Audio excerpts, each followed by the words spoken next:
I got home early on a Thursday because my supervisor let me leave before lunch. It had been raining most of the morning, and the front steps were still damp when I walked up with a paper bakery box balanced against my hip. My mother had mentioned the night before that she'd had a rough week, so I picked up lemon bars on the way home. I remember the smell of roast chicken coming through the screen door and the sound of forks tapping plates in the kitchen. I was about to call out that I was home when I heard my name. My Aunt Linda was there. I could hear her voice first, low and familiar, then my mother's. My mother said, very plainly, if Chloe ever moved out, I think I could finally breathe. There was a small pause after that. A real one. Not the kind people leave by accident. Then my father laughed and said, she's not going anywhere. She needs us too much. I stood there with my hands still on the doorknob and the bakery box getting soft in my fingers. I didn't go in. I stepped back off the porch, careful not to let the loose board near the flower pot creak, and walked down to my car. I sat behind the wheel with the engine off and watched rain slide across the windshield. I could still smell the lemon bars. I kept thinking how ordinary the whole moment had been.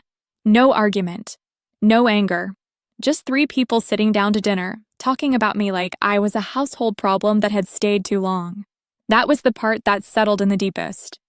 I was 29 then, living with my parents in a brick ranch house outside Columbus, Ohio.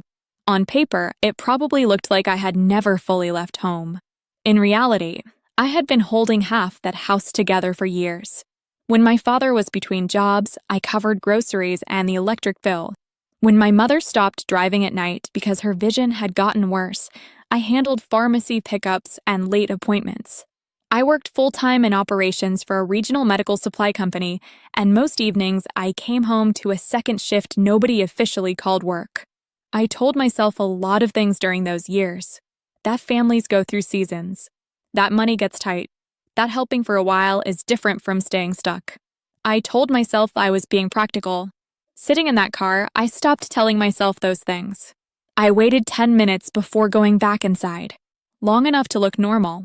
Long enough to make it seem like I had just gotten in from work. When I opened the door the second time, I made a little more noise. Set my keys down. Called out hello. My mother answered from the kitchen in a tired but cheerful voice, like nothing unusual had happened. My father asked if I still had time that weekend to look over some insurance paperwork with him. My aunt smiled at me over her water glass and said the lemon bars looked nice. No one looked embarrassed. No one looked caught. That evening, my father reminded me to transfer my share for the water bill. My mother asked if I could also pick up detergent the next day because it was on sale near my office. I said yes to both because at that point I was still moving on habit. But something had gone quiet in me. I did not cry. I did not confront anyone. I washed the dinner dishes, dried my hands, and went upstairs to my room. The hall carpet felt rough under my feet. My room looked the way it always had: small desk by the window, cream walls, one loose drawer in the dresser I kept meaning to fix. I sat on the edge of the bed and listened to the dishwasher hum downstairs. Then I started thinking in a different way, not emotionally, just clearly. What belonged to me? What was connected to me? What could be moved without discussion? Over the next few days, I changed nothing outwardly. I went to work. I came home at my usual time. I made polite conversation at dinner. I listened to my mother talk about a neighbor's knee surgery and my father complain about interest rates.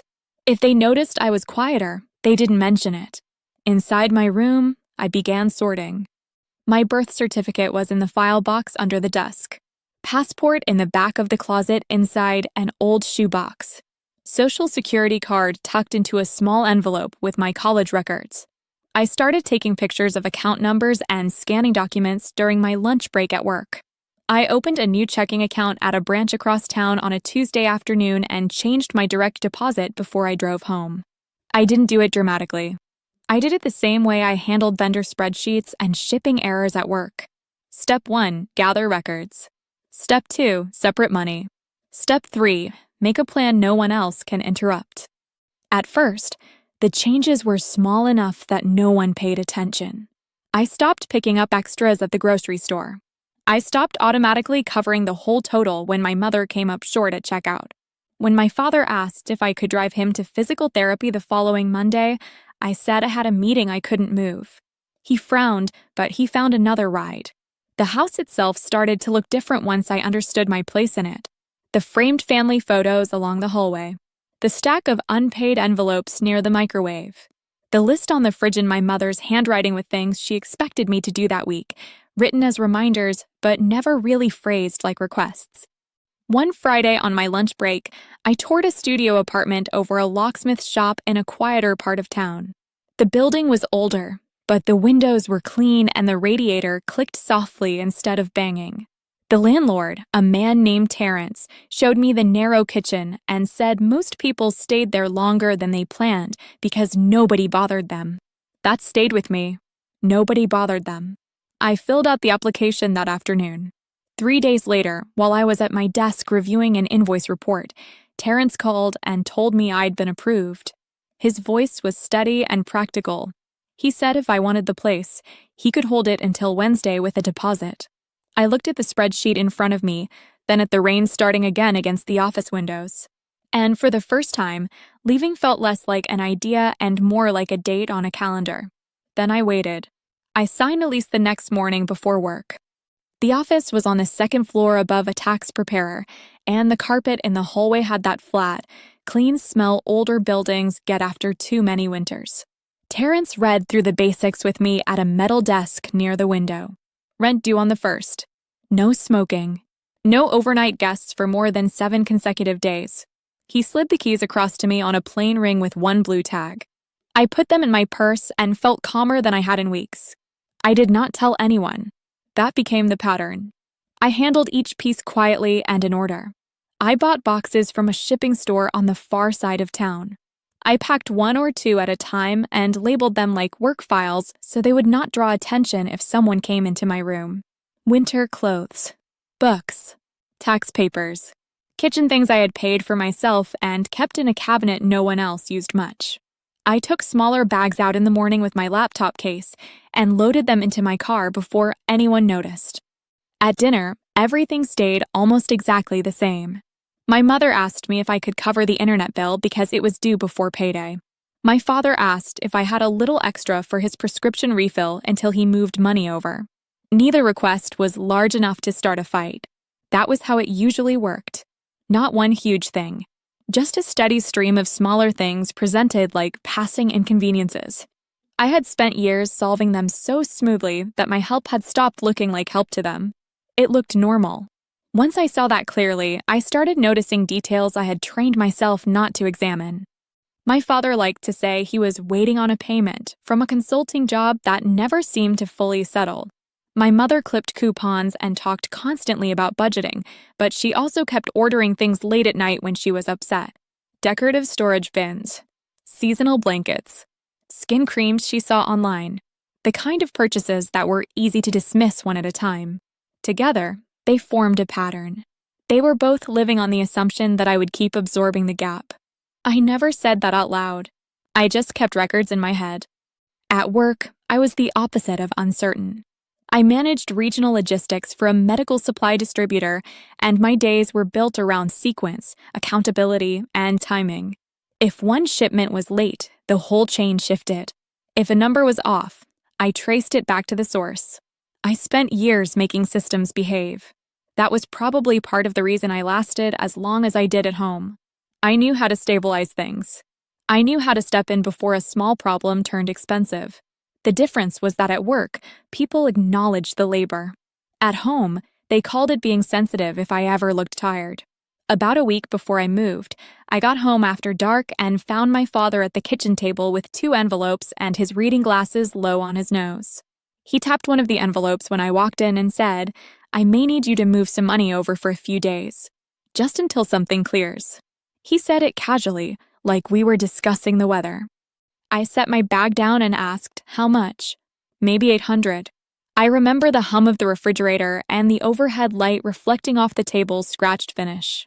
My mother was at the sink rinsing lettuce. She did not turn around. No one in that room acted like $800 was a serious amount to ask for without warning. I said, "I can't this week." That was the first no. It was small, calm, no edge to it. My father looked up over his glasses like I had interrupted a routine. Why not? I've got my own expenses. He leaned back slightly. Since when? That question told me more than anything else he could have said. Since when did I have my own expenses? As if my money was still part of the household by default. As if my adulthood existed mostly in theory until it inconvenienced them. I said, since always, and went upstairs before the conversation could lengthen. No one followed me. The next morning, my mother knocked on my bedroom door while I was buttoning my blouse for work. Her tone was softer than my father's had been. She stood in the doorway holding an empty laundry basket against her hip and said, "You know your father gets stressed about money." I kept fastening my cuff. I know. He's had a lot on his mind. So have I. She looked at me for a moment, not angry exactly, just puzzled. Like a machine had responded in a way it wasn't built to respond. Then she nodded once and said, "All right," in a flat voice and walked away. That was when I understood they still had not connected my silence to that dinner with my aunt. In their minds, my cooperation was my personality. If it changed, it must be temporary. A mood, fatigue, a phase they could wait out. They did not understand that I was already leaving. I moved out on a Tuesday while they were both at work. I took a personal day and rented a cargo van from a place near the interstate. The clerk handed me the keys without looking up from his screen. By 8:30, I was back at the house, parked in the driveway, loading boxes through the side door. The air was cold enough to sting my hands. The house felt strangely formal without them in it, like a stage set between scenes. I only took what was mine. Clothes, books, laptop, kitchen items I had purchased, my desk lamp, the blue quilt my grandmother gave me when I graduated college. I left the furniture, the television, the dishes my mother liked to count, anything they could later claim I had stolen out of spite. By 11:15, my room was mostly empty. I stood in the doorway for a few seconds and looked at the pale square on the wall where a framed print had been hanging. The room sounded different already. Thinner, less crowded. Then I carried out the last box, locked the van, went back inside, and set my house key on the kitchen counter beside the fruit bowl. No note, no explanation, just a clean surface, a silver key, and a quiet room. Then I left. The studio apartment was smaller than my bedroom at my parents' house, but it felt easier to breathe in. The first night, I put the blue quilt on the bed, stacked 2 boxes against the wall, and ate takeout noodles sitting on the floor because I hadn't bought a table yet. I could hear footsteps in the hallway and the soft metal sound of someone downstairs closing the shop gate for the evening. The radiator clicked every few minutes. A bus passed out front around 9. None of it bothered me. It was ordinary noise. Noise that did not ask anything from me. For the first week, I kept expecting my phone to ring in a way that felt urgent. It didn't. My mother sent one text the second evening asking if I would be home for dinner. I looked at it for a long time and then set the phone face down on the counter. My father called once on Friday afternoon. I watched it ring and stop. After that, there was nothing for several days. At first, I thought maybe they were angry and waiting for me to come back on my own. Then I realized something more unsettling. They did not yet understand that I had actually left. They thought I was staying late at work, or with a friend, or doing what I had always done, which was arranging my life around their assumptions and eventually circling back to the house. So I kept going. I changed my mailing address. I updated my employee records. I moved the last automatic payments off the old account and into the new one. I bought a cheap folding chair and a kettle. I started walking 2 extra blocks home from work because there was a bakery on the corner that sold day-old rolls for almost nothing. In the evenings, I learned the sounds of the apartment. The upstairs neighbor had a slow, even step. Someone across the hall listened to talk radio at low volume. On Sundays, the locksmith downstairs opened late and swept the sidewalk before unlocking the gate. My life got smaller in a practical way. It also got clearer. 3 weeks after I moved, I had a Saturday morning with no errands for anyone else. I made tea. I wiped down my own kitchen counter. I stood at the window in socks and watched a woman in a red coat walk a gray dog past the bus stop. The quiet in that room didn't feel empty. It felt organized. Then the messages started to change. My mother texted, "Are you staying with Jenna again?" I didn't answer. 2 days later, "You need to let us know where you are." Then from my father, "Call me when you get this." Still no mention of concern that sounded personal. No, "Are you all right?" No, "We miss you."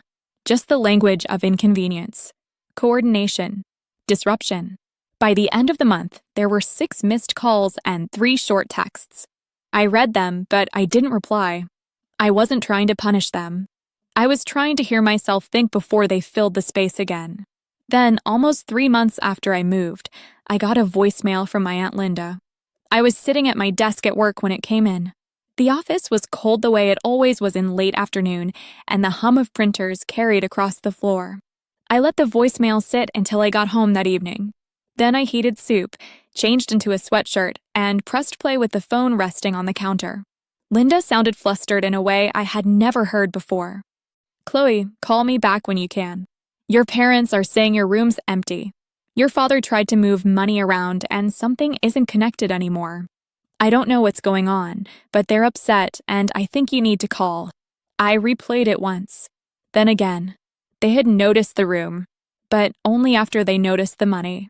I stood in my little kitchen with the spoon still in my hand and felt something settle into place with a kind of cold precision. Not heartbreak exactly. That had already happened in pieces. This was recognition. A cleaner feeling. The kind that leaves less room for doubt. I was not being dramatic. I was not imagining it. I had simply stopped being useful in the old way, and now the system was making noise. I didn't call Linda back that night. I washed my bowl. I dried the counter. I laid out my clothes for the next morning and went to bed at my usual time. The next day, my phone lit up before lunch. My mother called twice. Then my father. Then my mother again. I let all of them go to voicemail. Around 1, a text came through from my father. "Why is the joint account not available?" There it was. Not "Where are you?" Not "What happened?" Not "Can we talk?" Just a direct line to the problem they had finally identified. I read the message once and put the phone back in my bag. Around 3, my manager, Russell, walked over to my desk and said quietly, "There are 2 people here asking for you." I looked up at him. "Who?" He gave a small glance toward the glass conference room near reception. "I'm assuming your parents." My stomach dropped, though my face stayed still. Through the glass wall, I could see them sitting side by side at the conference table. My mother had her purse in both hands, held tightly in her lap. My father was leaning back, jaw set, looking irritated more than worried. They had never visited my workplace before. Not once in the 3 years I'd been there. I stood, smoothed the front of my blouse, and followed Russell toward the room. The office carpet muffled my steps. Someone nearby kept typing. A copier started up in the back. Everything around me remained normal, which helped. When I opened the conference room door, my mother stood up immediately. "Chloe," she said, "what is this?" I closed the door behind me and stayed standing. "What is what?" My father answered before she could. "The account access is gone. And your room is empty." I looked at both of them, then at the notepad on the table that someone from reception had left there earlier. I remember noticing the company logo in the corner. Small details. They helped. "I moved out," I said. My mother gave a quick, disbelieving laugh. "No, you didn't." "I did." The room went still. My father leaned forward. "Where?" "I'm not discussing that here." My mother's face changed first. Confusion, then offense. "Why would you do this without telling us?" I could have answered in 10 different ways. I could have mentioned the front porch, the lemon bars, the sound of my father laughing. Instead, I asked the only question that mattered. Would it have changed anything if I had told you? Neither of them answered. My father shifted in his chair and said, "You disconnected shared funds without warning." "There are no shared funds," I said. "There was my account. And there was money I kept letting you use." My mother crossed her arms. "This is incredibly immature." I looked at her for a moment.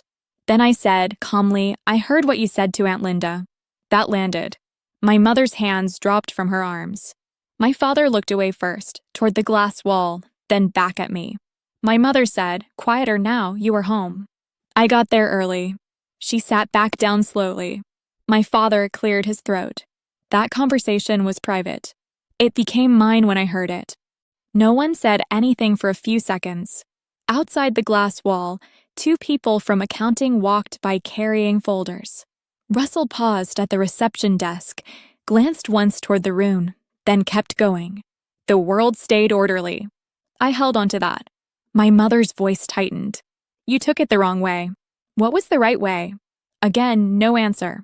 Then my father said, in the tone he used whenever he wanted to force things back into familiar shape, whatever was said, you can't just walk away from responsibilities. That word caught my attention. Responsibilities. Not family. Not concern. Responsibilities. I said, you mean bills. His expression hardened. My mother looked suddenly tired. We rely on you, she said. It was the first honest sentence either of them had spoken in that room. I nodded once. I know. And that was where the balance shifted. Not loudly. Not dramatically. Just enough for all three of us to feel it. After that, I stopped arguing with the idea of what they were. I had spent years trying to sort their behavior into softer categories. Stress, pride, bad timing, generational habits. I was still willing to believe all of that might be true in some partial way, but it no longer changed the facts. They had built their household around access to me. My time, my money, my attention, my willingness to keep things moving. Now that access was interrupted, they wanted the old arrangement restored before anything else. I told them I needed to get back to work. My mother stood up again, her voice turning sharp. So that's it? You just disappear and make us look foolish. I reached for the conference room door. I moved out. I didn't disappear. My father said, you can't leave us scrambling like this. I turned back and looked at him. You were already depending on money that wasn't yours. That was the first thing I said that clearly irritated him. His face went flat. You have no idea what's been going on. That's true, I said. Because nobody told me. Then I left the room. I did not rush. I walked back to my desk, sat down, and answered 3 emails before my hands stopped feeling cold. Around 5, when the office had quieted and the printer near receiving finally went silent, I listened to the rest of my Aunt Linda's voicemail. There was one more line at the end, spoken faster than the rest. Call me back. There's something else about the house. That got my attention. As far as I knew, the house itself was stable. Old, but stable. My parents had refinanced the year before, and my father had called it a smart cleanup move. I remembered signing 1 or 2 papers during that time because he said the bank needed updated household information. I had been in a hurry that evening. He had set the forms in front of me with a pen already clipped to the top. I drove home with that memory sitting in the passenger seat beside me. I waited 2 days before calling Linda back. Not to make a point. I wanted space to think without my parents filling every silence with their version first. On Sunday afternoon, I made coffee, sat at the counter in my apartment, and dialed her number. She answered on the second ring. Chloe, thank God. Her voice had that strained, breathy tone people use when they have already been pulled into a family situation deeper than they wanted. I told her I was fine. I told her I had moved out on purpose. I told her I heard the conversation at the table. She was quiet for a moment. Then she said, your mother didn't think you were home. I know. Another pause. I could hear a television somewhere in the background at her place, turned down low. Then she lowered her voice and said, you need to check those refinance papers from last year. I sat up straighter. Why? Because I'm pretty sure your father put your name on more than you realized. The apartment felt very still after that. I asked her what she meant, and she said she had overheard my parents arguing about the mortgage 2 weeks earlier. My father said if I pulled away completely, the bank would start calling. My mother had said they never should have involved me that way. Linda didn't know the details, only that my name had come up more than once and not in a casual way. After I hung up, I opened my laptop and searched my email for the lender's name. It took less than 3 minutes to find the documents. There it was in plain language. My full name, borrower status, signature pages, disclosure forms. I had not been added as an owner, but I was tied to the loan itself. Not by accident. Not informally. On paper. I read every page twice. Then I got a legal pad from the drawer and wrote things down in order. Step 1. Confirm exactly what I signed. Step 2. Request full loan history. Step 3. Stop speaking casually to anyone involved. That was the moment the situation changed from painful to procedural. That night, my father called again. I answered this time. He didn't say hello. He said, "Are you going to keep ignoring us?" I kept my voice even. "Why didn't you tell me I was on the mortgage?" There was a pause long enough to remove any doubt. Then he said, "It was temporary." "That's not what the documents say. You're overreacting." "No, I'm reading." He exhaled sharply. "We needed the refinance approved. It was the easiest way. You used my credit. We're family." That word again. Family. Used like a receipt. Like proof of consent. I looked down at the papers spread across my counter and asked, if I'm family, why was I the person you'd finally have peace without? He went quiet. When he spoke again, his voice was flatter. More practical. "If you stop helping now, we could lose the house." Not "I'm sorry." Not "I should have explained it." Not even "we made a mistake." Just the direct cost of my independence. I ended the call and sat there for a long time with one hand on the legal pad. The next morning, I called the bank. I asked for the full mortgage file, payment status, and delinquency record. The woman I spoke to sounded careful, professional, and slightly surprised that I was asking questions I apparently should have known the answers to already. 2 days later, she called me back. The loan was already behind. Not one payment. More than one. If the next payment was missed, the file would move toward formal review. That meant my parents had not simply become unstable after I left. They were unstable while I was still there. They had not added me to the mortgage as a courtesy or convenience. They had used my name to reinforce something that was already weakening. I wrote down every number she gave me. Then I waited. I drove back to the house that Saturday, not because I had changed my mind, but because I wanted the full picture in one place. The weather had turned clear after a week of rain. The lawn looked trimmed. My mother's flower pots were still lined up by the porch. From the street, the house looked almost exactly the way it always had, which was part of what made the whole thing feel so strange.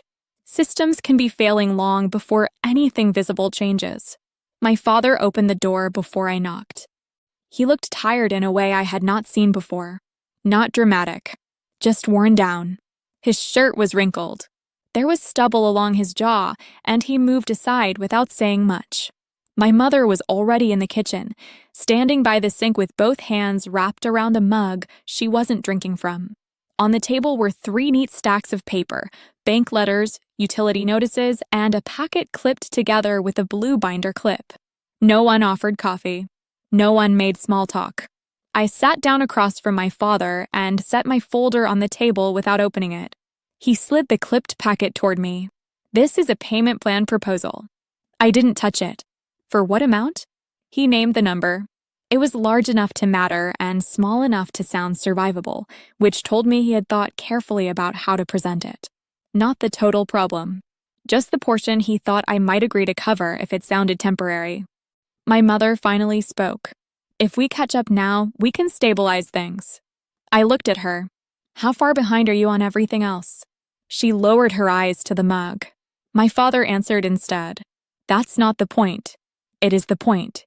He leaned back in his chair, irritated already. "You're acting like we tricked you." I let that sit between us for a second. Then I said, "You put me on a mortgage without explaining what I was signing, and you were already falling behind." My mother's fingers tightened around the mug. My father rubbed once at the side of his face and said, "We were trying to protect the house." I opened my folder and pulled out the payment history the bank sent me. I set it on the table, turned so both of them could read it. "No," I said. "You were trying to delay the truth." The kitchen was quiet except for the refrigerator motor kicking on. My mother read the top page without really moving her head. My father glanced at it once and looked away. I asked him, "How much did you lose?" He didn't answer. I asked again, calm as before. "How much?" This time my mother spoke, barely above a whisper. "Your father made some bad investments." I looked at him. "In what?" He stared past me, toward the window over the sink. "Crypto." The word itself didn't surprise me. The timing did. The refinance. The missing money. The pressure. The assumption that I would keep smoothing the edges while he tried to fix something reckless in private. I asked one more question. Did you use the money that was supposed to be for my college? My mother closed her eyes. That was answer enough. For a moment, nobody said anything. Not because there was nothing to say, but because the structure of the conversation had changed. We were no longer talking about feelings or misunderstandings. We were talking about records, decisions, and consequences. My father pushed the clipped proposal closer to me. Just cover the next 2 months. That gives me time. For what? To work something out. That's not a plan. His voice sharpened. It's what we have. I kept mine steady. Then here's what I have. I took out another sheet from my folder. Notes from the attorney I had spoken to 2 days earlier. Not dramatic. Just clear. I'm not making any payments outside a formal agreement reviewed by my lawyer. I am requesting full release options in writing. I am not sending money directly. I am not discussing this by phone anymore unless I choose to. If the lender contacts me, I will respond through documentation. My mother stared at me like she was hearing a different person. My father's face went red, not with shouting, but with the strain of losing control of the conversation. You talked to a lawyer? Yes. You brought lawyers into this? You brought me into it first. That landed harder than anything else I said. My mother set the mug down carefully and said, "Chloe, we were scared." I believed that. It just wasn't enough anymore. I said, being scared doesn't give you the right to sign me onto debt and hope I won't notice. My father stood up and paced once to the end of the kitchen and back. The movement looked familiar. I had seen versions of it my whole life whenever he wanted the room to adjust his mood. This time, it didn't work. He stopped and said, "If you don't help, we may lose the house." I folded the top page back into the folder. That may already be true. My mother made a sound then, very small, almost like she was about to cry, but caught herself halfway through. I looked at her and felt something that was not anger, not softness either.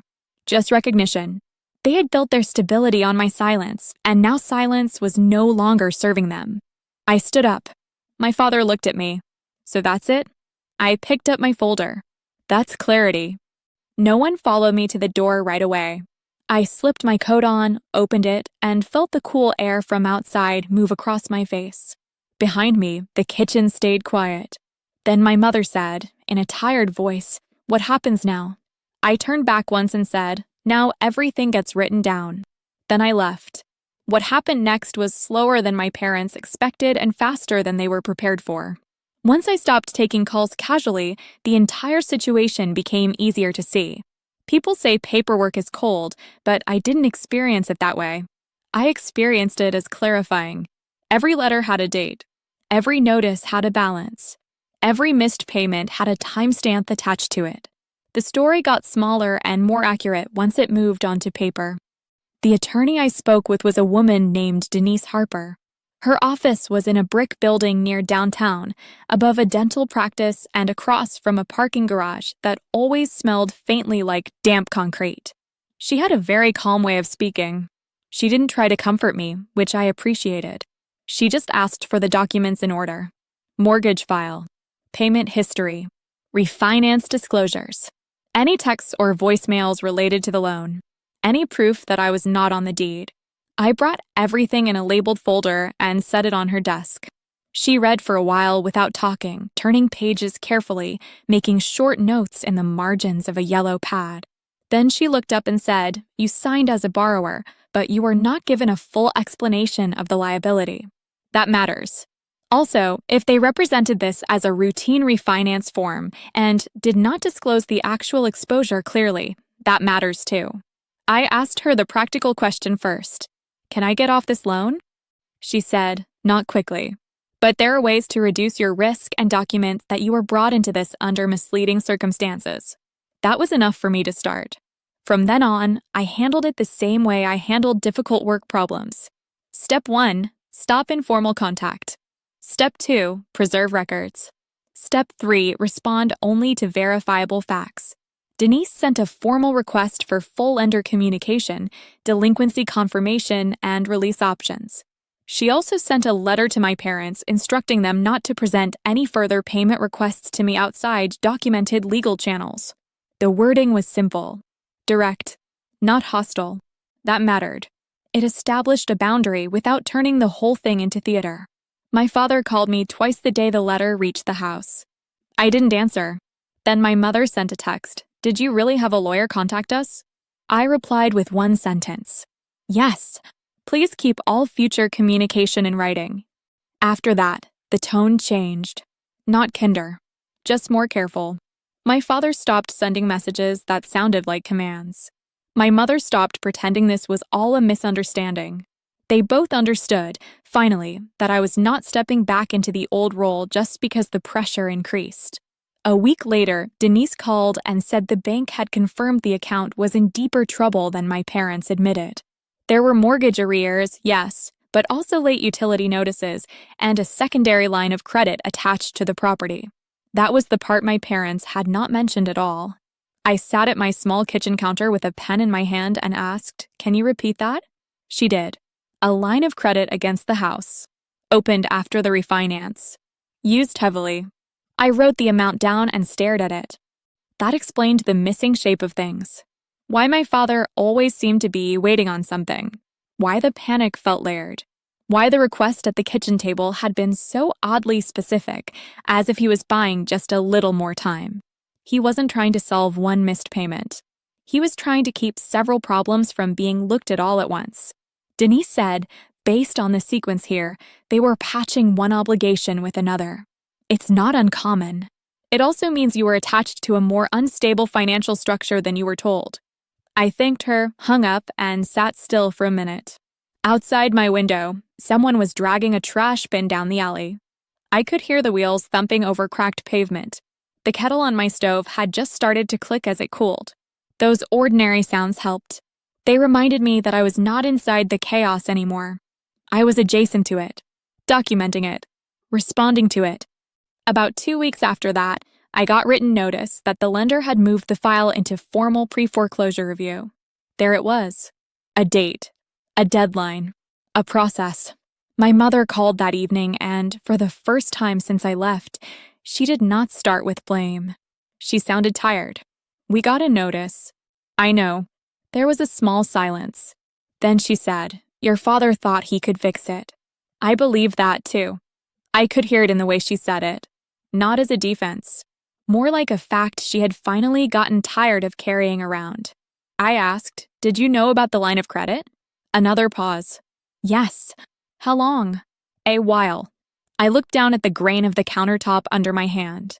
And you still let me think I was signing routine refinance paperwork. Her voice thinned. I told myself it would settle before it touched you. That sentence stayed with me because it explained their entire method. Delay. Minimize. Reframe. Hope the consequence lands later, softer, somewhere else. I said it already touched me. She started crying quietly then. Not loudly. Not in a way that asked to be managed. Just the sound of someone running out of explanations. I did not harden toward it. I also did not step into it. I said, "You need your own counsel." You both do. My father never called to apologize during that period. Not directly. What he did do was stop arguing. Stop framing me as unreasonable. Stop acting as though my refusal was a temporary mood. That, in its own way, was an admission. He had reached the point where paperwork was speaking louder than personality. 3 months later, a notice was posted on the front door.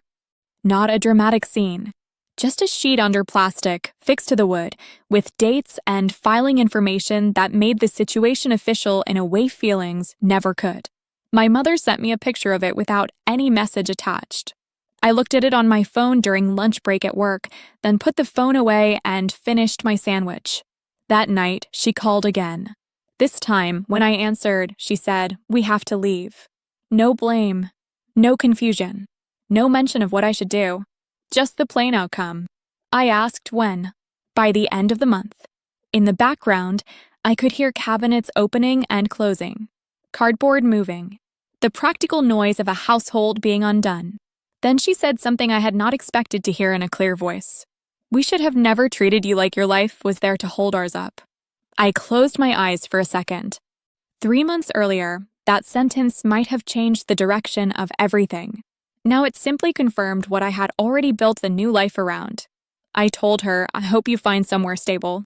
She cried a little harder after that, and I let the silence sit between us until she steadied herself. The actual consequences unfolded without drama because most real consequences do. The house was lost. My parents moved into your Aunt Linda's spare room for a while. My father took contract work where he could get it. My mother sold furniture, then jewelry, then a set of dishes she once insisted would stay in the family. The lender continued its process. Denise continued hers. And eventually, through negotiation and documentation, I was able to separate my future from the loan enough to protect my credit from the worst of it. Not cleanly, not instantly, but enough. That was the part one had wanted from the beginning.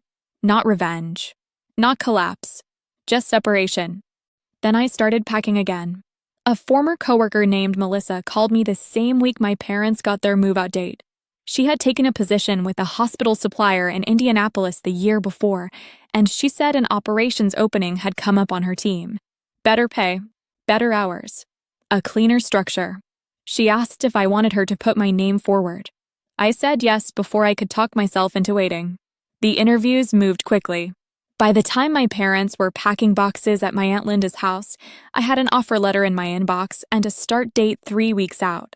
I signed the paperwork at my kitchen counter with the same pen I had used to make notes from the mortgage file. There was something satisfying about that.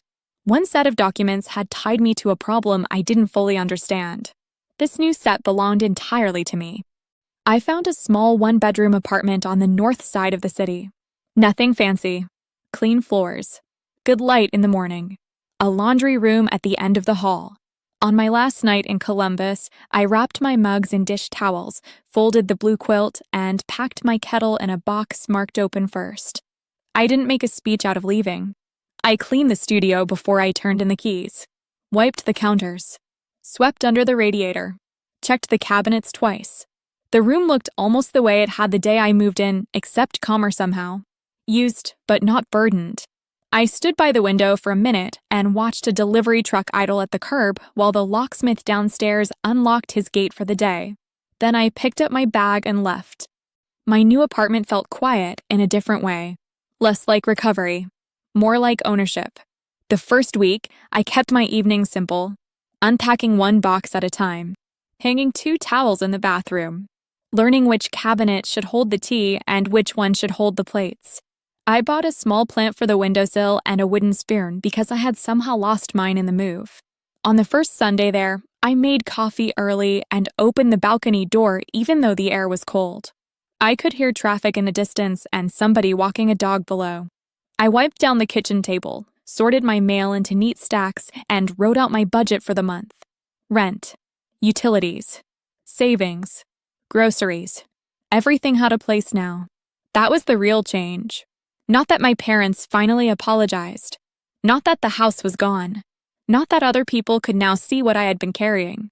The real change was that my life stopped being organized around absorbing someone else's instability. My mother started calling once every week or 2 after that. The conversations were shorter, more careful. She asked about work. She asked if I liked the city. Sometimes she told me about counseling or about how my Aunt Linda had started growing herbs in pots along the back fence. My father took longer to come around, but eventually he began speaking in plain sentences too. No hidden request at the end. No sudden turn toward money. One evening he said, "I'm proud of how you handled yourself." I thanked him, and that was all. I accepted those calls for what they were. Not repair in some perfect sense. Not a reset. Just people finally speaking from the correct distance. A few months later, my mother sent me a photo of the 3 of them in my aunt's backyard. Folding chairs, paper plates. My father at a small grill wearing an apron that looked too bright for him. It was an ordinary picture. That was what made it meaningful. No performance. No polished version of the family story. Just people adjusting to consequences and trying, maybe for the first time, to live inside the truth of what they had done. I saved the photo, but I didn't print it. By then I had my own routines, and I protected them carefully. I got up early. I made tea before work. I kept the sink empty at night. I folded laundry on Wednesdays. I let the apartment stay quiet when I wanted it quiet. Sometimes peace is not a big feeling. Sometimes it is just a series of small things staying where you put them. Every now and then, someone at work tells me a story that sounds familiar in a different shape. A brother using someone's credit because it's temporary. A parent treating access like entitlement. A cousin who only calls when paperwork is due. I don't interrupt. I just listen. Most people already know the truth by the time they say it out loud. They only need to hear themselves say it in a calm room. That may be why this story still matters to me. Not because I left. Not because they struggled after I did. Because once I finally stopped filling every gap for everyone else, I could see the structure clearly. And once I saw it clearly, I could step out of it without shouting, without proving anything, without turning my life into a fight. I just changed the rules I was living by. If you stayed with me through this, thank you. I'm glad you were here. If this story felt familiar in any way, let me know in the comments what city you're watching from and what time it is where you are right now. And if you like quiet, real stories like this, please like the video and subscribe. 2 more popular stories will be on your screen next, and I think you'll really enjoy them.